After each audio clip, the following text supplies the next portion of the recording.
Been working on this Subaru for a little while, and we found this crank sensor connector was just destroyed by whoever did it last.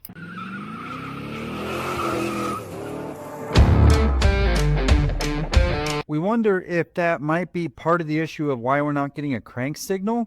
The sensor here, you can't really get a good connection. Show you what I mean. So it doesn't have any positive connection there, whereas this will click. Boom. So I think that could be contributing to our problem.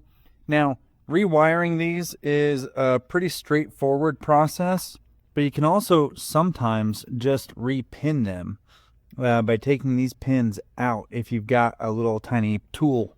And sometimes you can get lucky with a pick, you know. And now I'm not going to get lucky on this one. That's fine. Now, I got a white wire instead of a green wire, so we're going to have to pay attention to that. But with the exception of that, you just look and make sure that your connector here is, you know which wire to connect to where. So I go red to red, white to green. If you want to take the time to pull those pins, you can buy special tools from Amazon to pop these out of the connector and then pop them into the new one. I'm just gonna go straight wiring to here. I'm gonna cut these off, trim these back, wire it together, heat shrink it down, and call it good. Snip. And then I'm gonna strip the old wire. I'm gonna go a little more than that. There we go. Okay. And then they give you a little bit of space here, but in my opinion, it's not enough. So we're gonna strip some more back and then twist the ends, just using the second cheapest kit with heat shrink.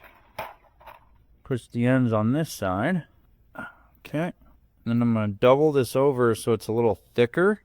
On these really skinny wires, I think it's hard to get enough bite in these butt connectors. So I like to go a little long, double it over, you know. There we go. And then on our new one, remember, we're going to go red to red. I'm just having a heck of a time getting this to cooperate. Okay, crimp both sides, give them a tug, and it came out, so that failed. I had a really good connection on that side. Okay, now after I got the ends twisted, I'm going to insert on one end, and then crimp that side close to the end. Perfect. Put the other side in, crimp close to the end. And then just for good measure, go back in with channel locks, crimp it again. Perfect. Give it a little tug. Feels good. Do the same thing on the other side. And then, for good measure, probably not necessary. Somebody's going to tell me this is a dumb idea in the comments, but you know, that's what I'm going to do. Vice grip extra. Give it a little tug. Feels good. Grab your heat gun. Now, this is probably overkill, but I also like to, after I heat shrink, run a zip tie before the repair and then after the repair. Because in that way, if anything pulls on this repair, it's going to pull on, hopefully, the zip tie and not butt connectors, right? We're not going to stop there. We're going to also wrap it in tape.